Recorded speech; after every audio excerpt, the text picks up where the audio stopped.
Good morning, friends. Welcome. I'm here at Empty Cloud Monastery, and today we have a special guest, Shifu Simplicity from Berlin, who will be sharing with us the Bodhisattva Vows, the 4 great vows. So thank you very much, Shifu Simplicity, for joining us today. So you can find Shifu normally at Miao Fa Centrum, where you see it's the background that you see on her screen. Miao Fa Centrum is in Berlin. It's a lovely Mahayana Chan Buddhist temple and meditation center. So they have, I don't know, during these days in COVID, if you have programs happening at the inside or if you're doing things outdoors, Venerable, maybe you can say a little bit about it. Yeah, we have programs like we have our regular classes, but we try to wear masks and keep the room ventilated and don't have as many people as we could host in normal times. So we try to pay attention to social distancing. Wonderful. Okay, so you can visit in person and indoors. And also Venerable is also opening another center, retreat center right outside the city. All right, so without further ado, I'll pass it on to Shifu Simplicity, who can share some words of Dhamma for today. Thank you, Venerable. There's one question. Do you use German only? Well, normally, yes, our classes are in German and we sometimes have activities in Chinese. But yeah, occasionally, if there's a request, we also had something in English. But the English was more monk chat, Q&A that were in person and also via Zoom. You can find the activities always on our website. So now we start with today's topic, the 4 great vows, and it's a Mahayana topic. But no matter whether Mahayana or Theravada, we have in Buddhism, it's very important to see our direction and to make vows. Vows are a power of our mind, so we can say it's an empowerment, a self-empowerment, how we can gain strength to practice and also to practice with perseverance, not to give up when there are some minor or even some bigger obstacles coming along the path. And so we need to have our direction clear. And also it's very important to understand according to the principle of cause and effect, and also the teaching that everything is created by our mind, that we line out our own path by our mind and our actions. So when we create, we all know about karma, when we create wholesome thoughts, wholesome actions, wholesome speech, we will reap wholesome results. But it's more than just that. It's more concrete.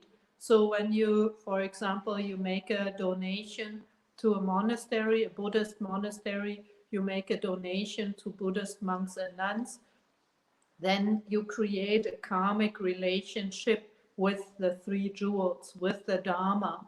And so that's different, a different karma than you create when you make a donation to a charity. So it's not, of course, you create good karma, but the concrete outcome of the karma is different. So when we understand that principle, we can see it's very important to see what we wish for and also to act accordingly. So we always want to practice, to work on the good conditions and set our long-term goals in the practice without attachment. And so when you practice, we all have the wish, we want to leave behind suffering, we want to leave behind samsara, we want to enter nirvana. That is a great vow. And in the Mahayana practice, the greatest vow you can make is the Bodhisattva Vow, and that vow basically has two aspects. One aspect is you vow to fully realize Buddhahood, to become a Buddha, fully enlightened one. The first part, and the second part is to vow to help all sentient beings to overcome suffering and also to realize their own Buddhahood. So there's two parts. The part that is concerning ourselves, our own practice, and with that aspiration to fully realize Buddhahood. And but Buddhahood can only be obtained when we practice helping other beings, when we cultivate compassion and we open our mind, our heart. And so that's why the other part of the vow to help all sentient beings, that is equally important, and the two of them are deeply connected. And we say that everyone has the potential to become a Buddha. We all have Buddha nature. That's what we call it. It's the nature of awareness. And what Buddha has realized is nothing else, nothing more or nothing less than pure awareness. The Buddha means the awakened one, or the aware one, or the one who woke up from a dream. And so that the Buddha is someone who has realized his full potential, who has brought this deep awareness to the absolute level. And on the absolute level, there is no more duality between me and others, between self and others. There's no more ego. There is the Buddha nature, the absolute level is emptiness.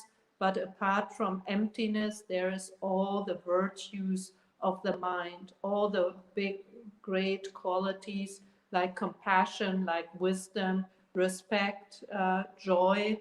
All these aspects are equally present in that awakened, enlightened mind. And so the state is also beyond the duality of existence and emptiness. So you can say it goes beyond the realization of only emptiness. And that is the level of a fully awakened Buddha. And how do we become a Buddha? The main part is to cultivate great compassion, because when we otherwise we still get caught in the notion of there's a me, a self, and there's other beings. But we want to transcend that duality. We want to transcend that limitation of our concepts.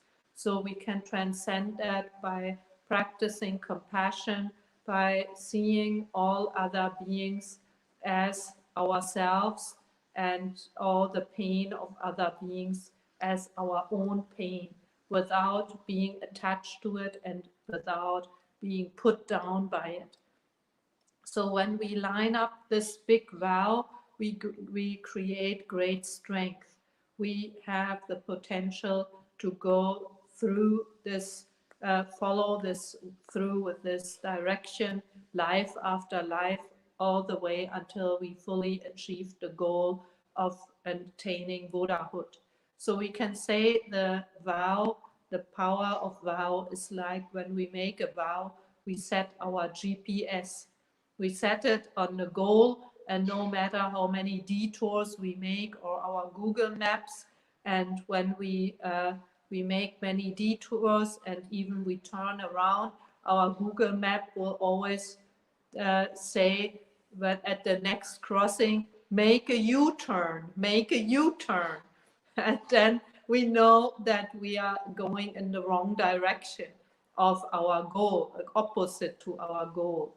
So the same is with making vows in Buddhism. Those vows, they are imprinted in our consciousness, and they help us to always find back to our way of practice, life after life. So if we cannot realize that goal in this lifetime, next life the vow will take care. If the vow is strong, next life we will come into contact with Buddhism and also with the practice, with practitioners or a teacher who practices the way to also the Bodhisattva way. So we learn, we get realigned, and we can pick up with the practice from our previous lives. So the fact that you are listening to this talk, nothing is coincidence. You are not just listening, but your previous mind, your karma, and that is also your vows, brought you to Buddhist practice, brought you to listen to this talk right now. So making vows is very important. And sometimes you all know in our practice we have times when we feel more tired or we are more distracted by other life situations, maybe some problems in our lives or some happy events, or we fall in love, and then everything is more important to be with our loved one and to practice, or we get totally engaged in our job and in the career or in our studies, and then we slack with the practice. We forget the practice for a while. But when we made vows, we will always come back. We will always remember at some point when our mind calms down a bit more, we will remember to continue with our practice. And so the vow carries us through. And also when we have hard times, like the other day, there was a lay practitioner here who she's elderly, and she had a lot of health issues and also was in hospital, and she came out of hospital and she was feeling pretty unwell, and she came to me and she said, oh, I think I don't have the strength anymore to practice Buddhism. Maybe I should return my precepts, and maybe I should even return the 3 jewels, the refuges. And I listened to her, and I said, so what's going on? Do you not like the Buddhist teachings anymore? And she said, yes, but I think it's so difficult, and right now I don't have the energy to practice. So, well, I told her to just relax and to take it easy and to do one thing at a time and to take care of her health right now and to practice just mindfulness of breathing, and that you can even practice lying down or practice reciting the Buddha's name, and don't worry about what is a good or a bad practice. And after a few weeks, she got better, and then she totally picked up the practice again with new energy. And so there might be times when we are very low and we want to drop the Buddhist practice altogether. But our vows, they will help us to keep us going. And even if we drop the practice for a while, we will pick it up again. So that's why vows are very important. And in the Mahayana practice, as I said, the main 2 parts of the Bodhisattva vows are to vow to fully attain the full enlightenment of the Buddha, the complete enlightenment, and to help all other beings. And that is to be very energetic in both aspects of both helping ourselves and helping others. And so there are universal vows that people on the Bodhisattva path, they make, and it would be good if we remember to make those 4 great vows every morning we get up, or in the evening before we go to bed, or at some other time of the day. So they get really imprinted on our consciousness and we don't forget them. What are the 4 great vows? The 4 great vows, I read them. Countless are sentient beings I vow to liberate. Endless are afflictions I vow to eradicate. Measureless are the dharmas I vow to master. Supreme is the Buddha way I vow to attain.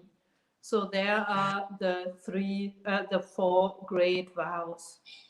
So those 4 vows, so the first one is to help countless sentient beings I vow to liberate. So that is the main one of the, well, they are all equally important.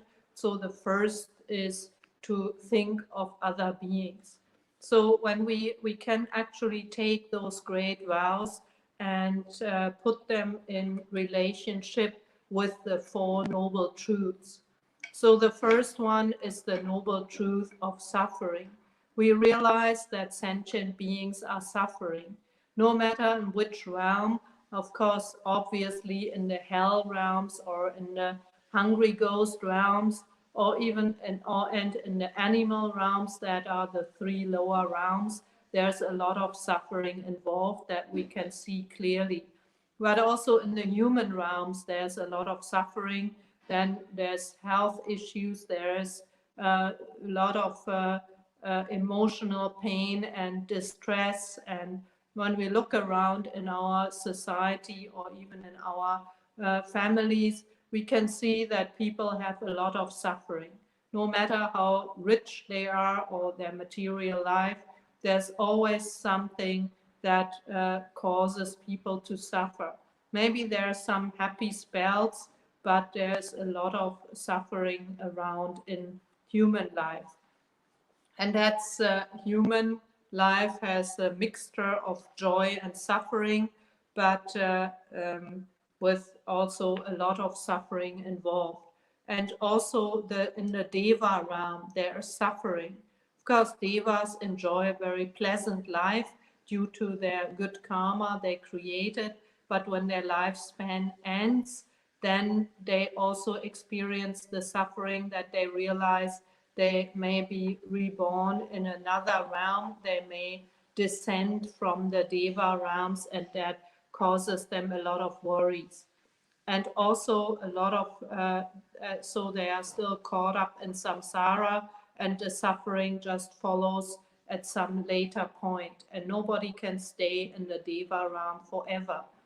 So here we are aware of all the suffering of sentient beings, and being aware that sparks our natural compassion. Compassion is a very important force, a very important motivation on the Bodhisattva path.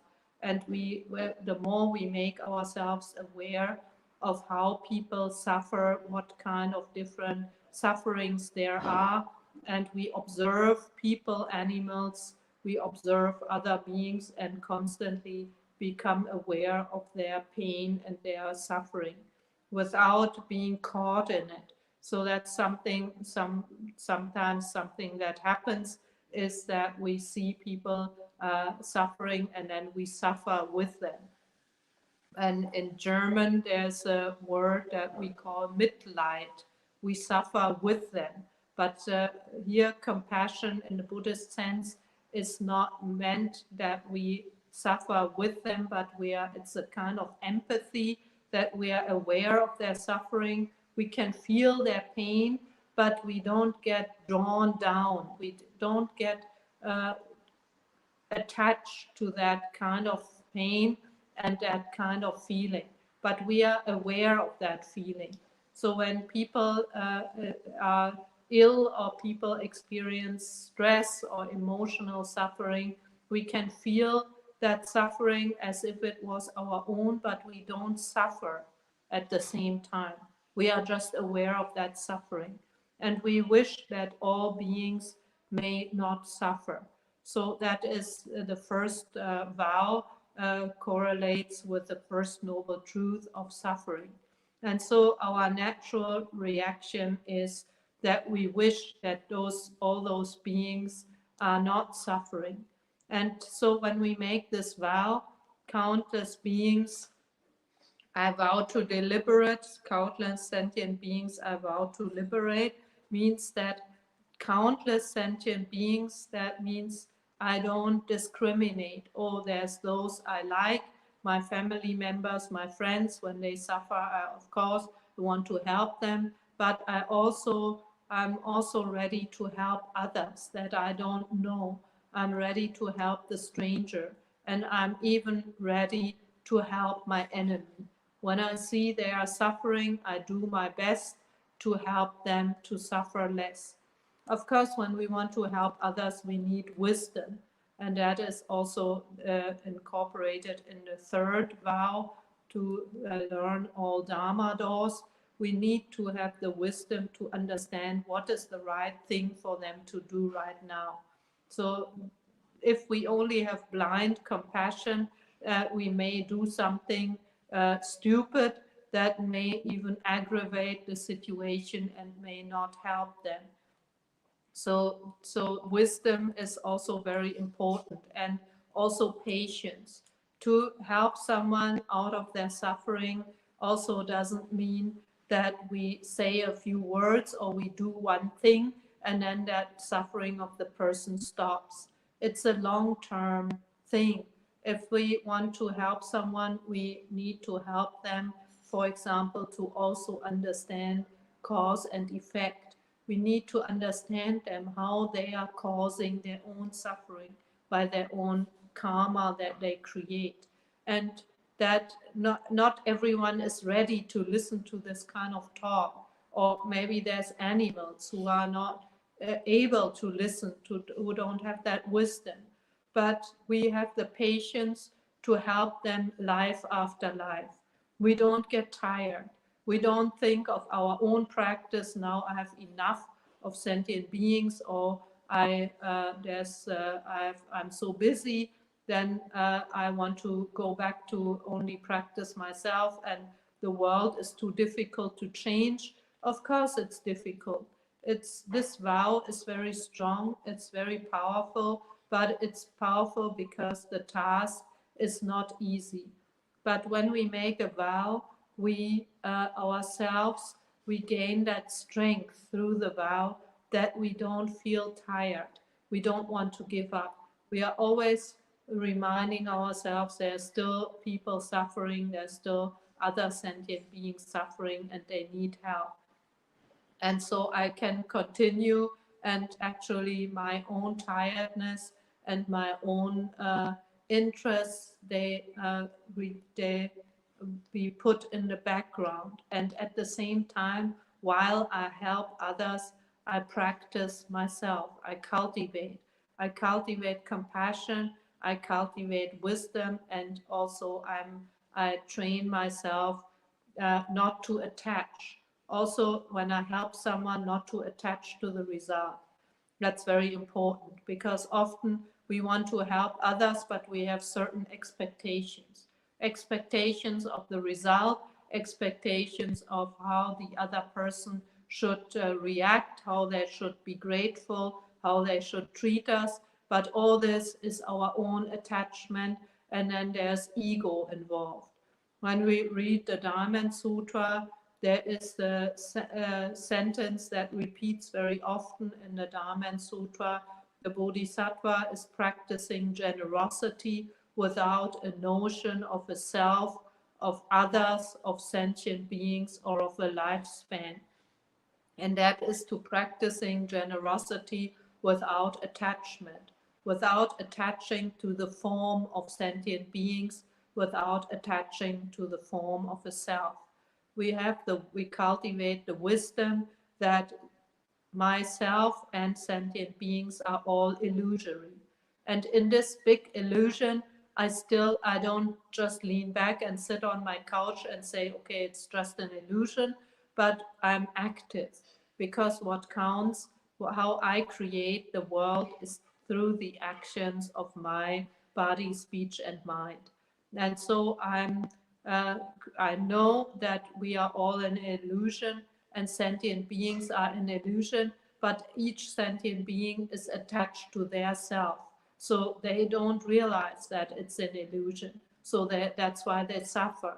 And so we help, and while helping, we don't attach. And when we train ourselves in that process, before we are there yet, and we are still training, we cultivate that, we remind ourselves constantly that me and sentient beings are all illusions. And that's how we continue the path. And that's when we are aware of that, we don't feel tired.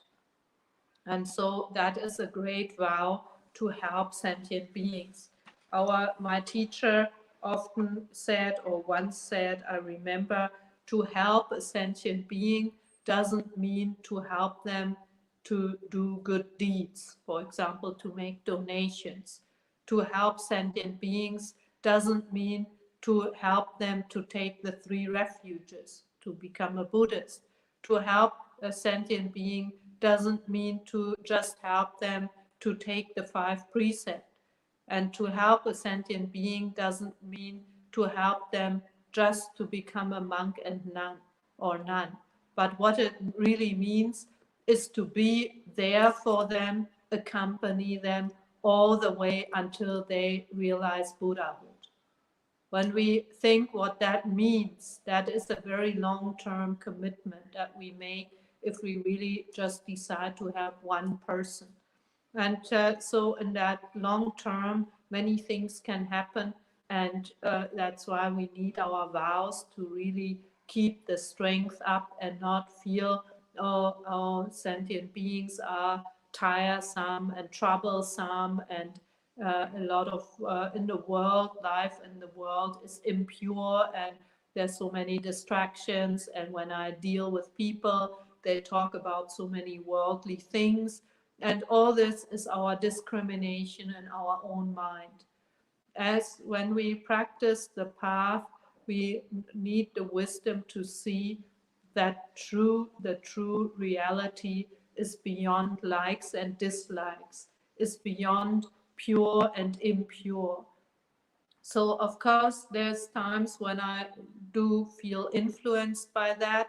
And of course, there's times when I need to maybe take the time for my own personal meditation or do a retreat to charge myself.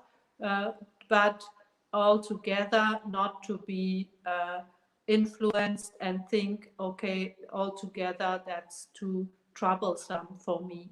And so the vows can help us to move on. And the next vow is endless are afflictions I vow to eradicate. We all have afflictions, and our afflictions, we call them always greed, anger, ignorance, pride, doubt, wrong views, the ego.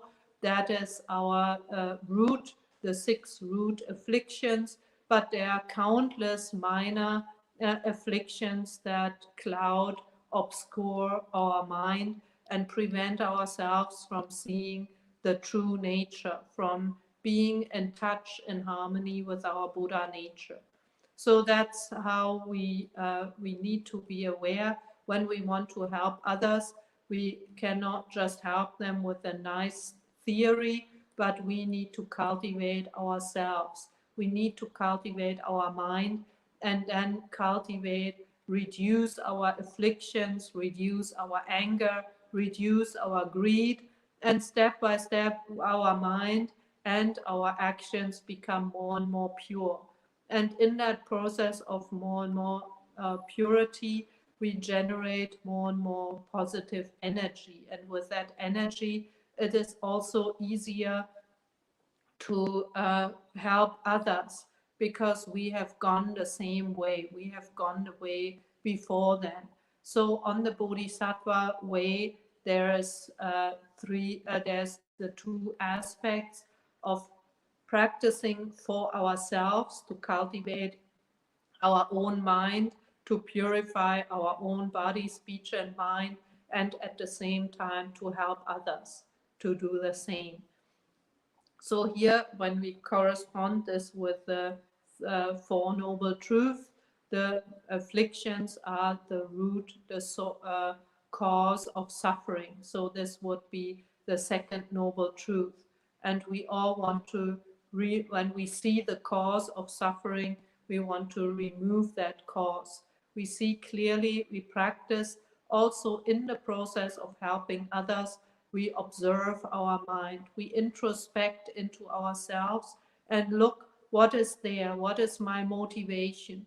When I help others, is that pride?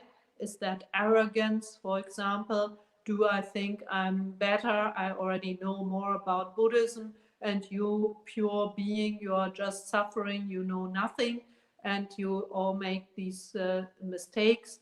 That would be arrogance. So we need to see whether there's greed. When I help others, is there greed for power? Is there greed for material support, and so on? So we need to see clearly what are our vexations. Or maybe there's anger when beings don't follow my instructions, when they don't repay my gratitude, and they treat me badly. And all these are my own afflictions. And on top of that, I have afflictions when I just live my daily life. There's countless afflictions, and it's our daily life practice to always introspect into our mind, to observe ourselves and see whether our mind is pure at the moment. And most times when we look clearly, we can still see there is some impurities in our mind. And so we work on purifying our mind, letting go of our thoughts, letting go of our anger. And we have various methods that we learned in the course of the practice that we need to use on ourselves. We, of course, needless to say, we need to follow the Buddhist ethics. We need to follow our precepts. So only then our actions can be pure. And so if we don't conduct well, how can we inspire others? How can we help others when we continuously create bad karma for ourselves? So this, the second vow, endless afflictions I vow to eradicate, is about our own practice. And of course, we see our afflictions, and we see also when I have afflictions, and the more clearly we look into ourselves, the more clear view we have on ourselves, the better we can also understand the situation other beings are in and what kind of afflictions they are troubled by right now. Now that is the second vow. The third vow is measureless are the dharmas I vow to master. The dharmas here, or in Chinese it's called dharma doors. Measureless are the dharma doors that are the Buddhist methods, the teachings, the various teachings the Buddha had given that are useful to practice the path. So here again, when we want to help others, it's very important. Maybe we find a few methods, a few meditation methods, a few sutras that suit us, that inspire us and help us to transform for ourselves. And we find them very useful, and we can practice accordingly. And then that is enough for our own personal practice. Maybe if you deeply go into Buddhism for your own practice, maybe you just need one word. For example, the word letting go. That can be from superficial, can be to deeper, deeper, and deeper, until you let go of your ego, until you let go of the duality between good and bad, between pure and impure, the duality between nirvana and samsara. All that is letting go. But it may work for yourself that you find one word you really want to go into, you want to practice deeply. But when we want to help other beings, we need to have a toolbox. And the toolbox needs to be very full, because beings are so different. When we look at the different people around us, people have different priorities, different likings, different talents, different roots of wisdom, different obstacles, and different ages, different cultures, and so on. So there's all this diversity of sentient beings. There are animals, there are humans, there are ghosts, there are devas. So they all need a different approach to the Dharma. So when we want to help, we make the vow to help all sentient beings, then we also need the tools to help all sentient beings. And those tools, we need to learn. And so on the Bodhisattva path, there is a lot about, we learn methods, we learn Dharma doors, but we also learn worldly skills that can be useful to make a good connection with people, and that may be the first step we can reach out to them. When we want to help people, it's not only we help people who come anyway, who want to learn the Dharma, but we are active and we create good connections with people in the street. We create friendly reactions to many unknown strangers, and by this karmic connections that we create, then people at some later point in their lives, they may come back to us, and then we have a chance to talk to them about the Dharma.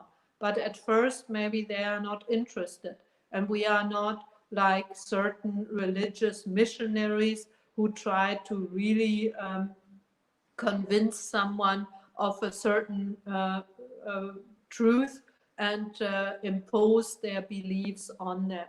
Everything in Buddhism is very soft, and we only offer our help.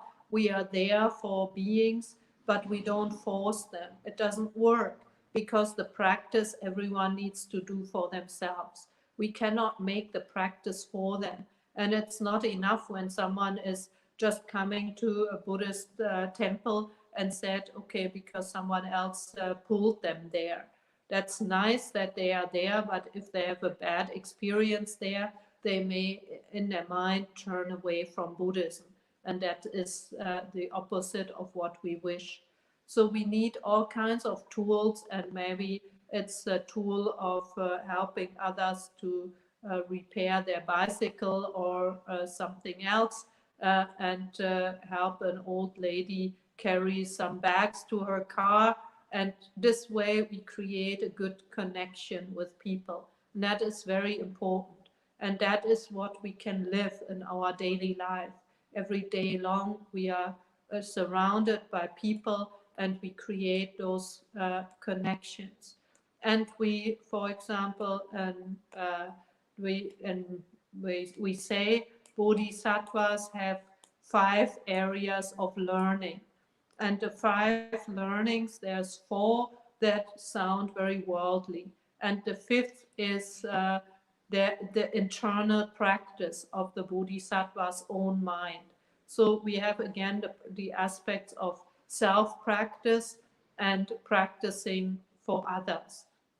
So self-practice, the internal learning is, or the clarity of the mind, is about cultivating the Bodhisattva's own mind. And for that we use the techniques, meditation techniques or meditation methods or sutras and whatever we practice personally. And we and the everyday life practice, our precepts and so on. So, but the others are, for example, language skills. When we know different languages, we can reach out to different kinds of people.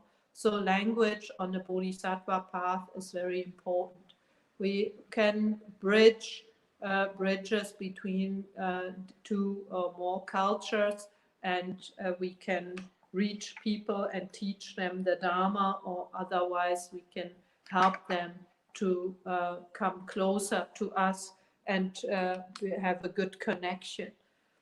So the Buddha himself is said to have what we call language samadhi.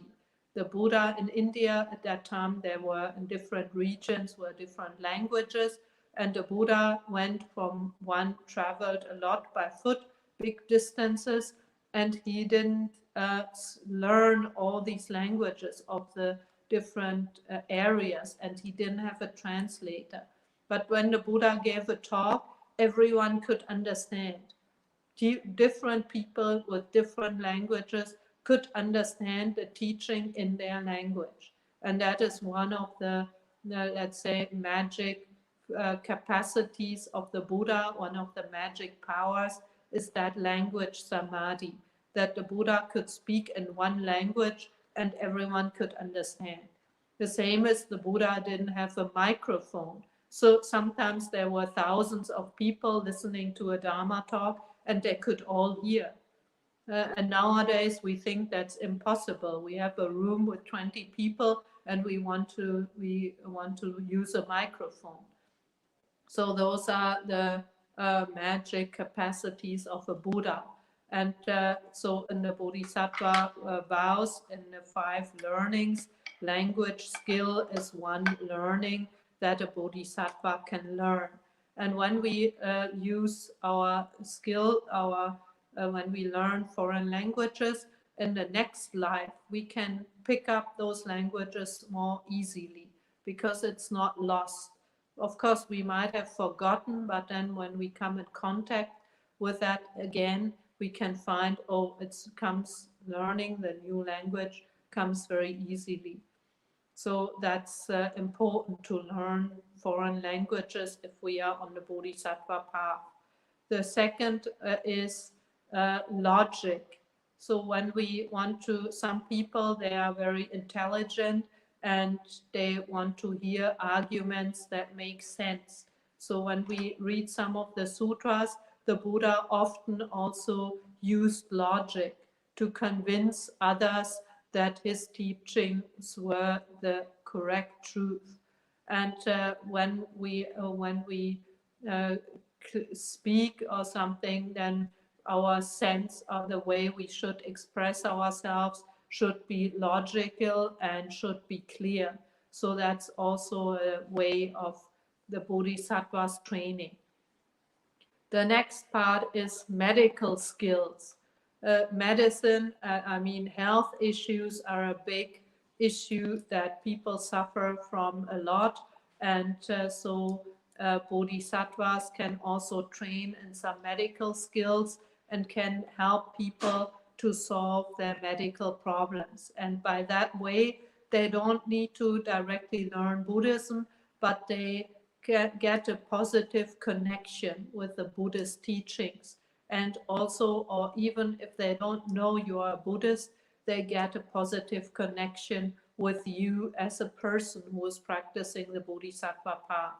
So that way, again, you create a good karmic connection with that person, relieve their suffering, and at some later point in this life or in future lives, they will come to you and they will come and may learn the Dharma from you. So that is medical knowledge. And the last one is technical skills. And that is very broad. So there's a lot of, let's say, you know how to repair a car, you know how to cook, you know how to deal with computers and a lot of things. And when you have those skills, you can help people when they have problems. And then again, you create a good relationship with them and you create, they may come and at some point in the future, they may come to you and learn the Dharma from you. And all that is very long term. So we don't only look at this life, but we look at many, many lifetimes. So on the Bodhisattva path, we are never tired of learning Dharma methods, learning the Dharma, the sutras, the commentaries, learning, even trying different meditation methods for ourselves. So we have used them, we can share them, and we have our experience with them. Not only meditation, but there's other formal Dharma practices like reciting sutras, mantras, reciting the Buddha's names, making prostrations, walking meditation, and ceremonies and so on. So there's all kinds of formal Dharma training that we should learn, so many different methods we should experience for ourselves, and also many Dharma, many methods, many skills that don't seem to have anything to do with the Dharma. But when we think about the first vow, we want to help countless beings, then it's very important that we know they don't all come to us and want to learn the Dharma in words. There's much more to it. So, for example, here in the Miaofa Center here in Berlin, I'm also taking part in food sharing. That is an organization that saves food before they throw it away in the supermarkets, and I share the food with other people, with the neighbors. So that is a way to create a good relationship with the neighbors. And at some point, maybe they lose the shyness to come to the center, or maybe they at some point they find, oh, the center is very friendly and they come for help, or you can give them some advice, or even if it's in next life or after next life, it doesn't matter. So we create this by giving them something, sharing something. We create a good relationship with them. And so that's, of course, everyone has 24 hours time, and we have to look at each period of our life or our year, what is the right thing to do. We have to set our priorities. We can't do everything as one person, but we can work together and we can share the work. And we just to make the vow means that we are never tired of learning, of thinking new methods, how we can approach sentient beings, create good connections with them, and learn more methods. That is the third great vow. And the fourth great vow, supreme, is the Buddha way I vow to attain. So this is to understand that the enlightenment of the Buddha is really the absolute supreme, that nothing can go in the world goes beyond that realization of the Buddha. And that this is really a very wonderful experience that the Buddha has made. This absolute truth, this absolute awareness. And this is the absolute that can be attained, and that we all have Buddha nature. We all have that capacity to become a Buddha, and we can realize our Buddha nature. Even though we may have a small enlightenment experience and we are still caught up in samsara, but we can we can train ourselves to deepen more and more our experience of our nature of awareness, of our Buddha nature. And so that is to have that confidence that we all have Buddha nature, and actually, in fact, Buddha nature is active at every moment. Buddha nature is that is listening to the Dharma right now, listening without judging, without discrimination, without the thinking mind, just the listening. And to have trust in that Buddha nature, that is very important. And to make the vow to realize, to fully realize that Buddha nature from beginning, from one maybe enlightenment experience to a deeper level of enlightenment, of understanding, and until we reach the milestone of overcoming samsara. But even after we overcome samsara, then that is, we reach the bhumis, the bodhisattva levels of enlightened bodhisattvas, and then there are still altogether 10 bhumis, where after enlightenment, a bodhisattva continues the practice until he fully realized the same level as a Buddha. And so that is the fourth great vow. So I recommend everyone to make those 4 great vows every day before you go to bed or in the early morning, and to strengthen your trust in Buddhahood, trust in Buddha nature, and also strengthen your readiness to be there for sentient beings and help them. And it's a very wonderful path. When you make those vows and you engage, you can see it's really wonderful to see how you grow in the process of helping others, how you deepen your own experience. And altogether, the way, the path, the Bodhisattva path is very magic. I can only experience, say from experience, what I have learned so far is very wonderful, and I wouldn't want to go back. So far about the 4 great vows. Now we still have a few minutes for questions. Thank you so much, Venerable, for sharing the Dhamma. Sadhu, sadhu, sadhu. And thank you. I have a few friends here watching. Lots of appreciation messages, but no questions yet. Maybe our residents here have questions, or they're still contemplating on the teachings. They're a bit shy this morning.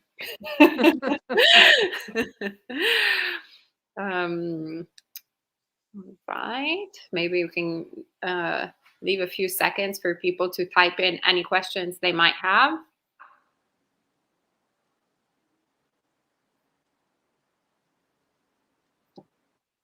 Thank you, Venerable. You described the teachings in much detail, so I think we're all still absorbing the lessons.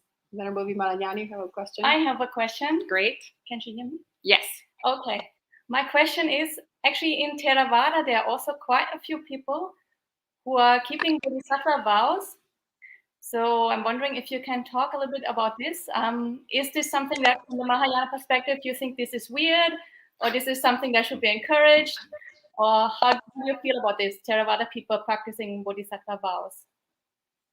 Well, of course, it's great. There's not much more than I can say about it. Of course, it's always great if someone made this great vow, no matter whether in Theravada or in Mahayana. Great. Do you have the vow? Could you? I don't have the vow. Good question. You don't. That's okay too. Yet. I will say yet. Who knows? Lately, I've been very interested in Jizo Bodhisattva, Ksitigarbha Bodhisattva. Yes. So I found a very strong connection with him somehow. So yes. I've been very interested. I've been trying to read books, but I can't find much about him. But somehow I feel that there's some kind of connection there. Have you read the Ksitigarbha Sutra? I skimmed it, but I haven't read it in detail. Yeah, when you have it, then read it, because that's the main sutra that also describes the vows and the practice of Bodhisattva Ksitigarbha. For those of you who are not informed, Bodhisattva Ksitigarbha is a Bodhisattva who made the vow to help all beings in the hell realms. And he made the great vows: before the hells are not empty, he will not attain Buddhahood. And that is a very great vow, because there are so many beings in hell, and there are always more beings, because people also create new karma to be reborn in hell. So that is a very great vow. Thank you. To have a Chinese link is here. Maybe someone who can, because I cannot type here while I'm speaking. Or in Chinese, it's called 四弘誓愿. I'm sure you can find it on the internet. And if there's a Chinese writer here, maybe you can put it in the comments. 四弘誓愿. All right, thank you, Venerable. And Michael asks, can you elaborate on Bhumi? I'm not sure I understand the word so well. There's levels. Bhumi is a level of Bodhisattva, of an enlightened Bodhisattva. And on the Bodhisattva path, there's altogether, depending on the sutra, there's many different levels. So in the moment we decide to make this Bodhisattva vow, we become a beginner's Bodhisattva. The moment we make the vow, we engage on this Bodhisattva path, so we become a beginner's Bodhisattva. Because right then we are not enlightened. And then you go through different stages. In the Avatamsaka Sutra, there's 52 stages, and we call the bhumis are the 10 bhumis are advanced stages of the Bodhisattva path, where the Bodhisattva has already overcome samsara. So the Bodhisattva then is not reborn because of karma, because he already realized the emptiness of the self. But because he realized emptiness, but he also realized the miraculous function of mind. So he can, after nirvana, he doesn't enter nirvana in the way that he's not available, but his mind is in the state of nirvana, a little bit similar to an arhat who is still physically present. And so but his physical body is maybe not present, but his mind is still in that state of mind that he can physically manifest in different forms. And this is only possible for bodhisattvas who reach that bhumis. And that is also, there's 10 bhumis altogether in that level before you reach Buddhahood. Great, thank you, Venerable. That was the last question for this morning. So I think we're actually right on time, 8:59. So right when it's supposed to end. So thank you so much for sharing these teachings. So we can end with 3 sadhus. Sadhu, sadhu, sadhu. And for the friends who are in this part of the world where time makes sense to stay a couple of hours online at 10:30 New York City time, we'll have Venerable Sakya Dhammadina Bhikkhuni from India, who will be live streaming from India. The introduction to the Abhidhamma. This will be the 3rd class, so you're welcome to tune in at that time. And then at 6 p.m. here at Anti-Cloud, we will be also live streaming whatever teachings will happen here during our usual class. And then next week, we will be meeting again with Shifu Simplicity at 8 a.m. New York City time for the 4th, I think, is now the 4th session of her teachings on Bodhidharma. So thank you so much, Venerable, and thank you everyone for being so interested in the Dharma. And see you all next week. All right. Amitofo. Amitofo.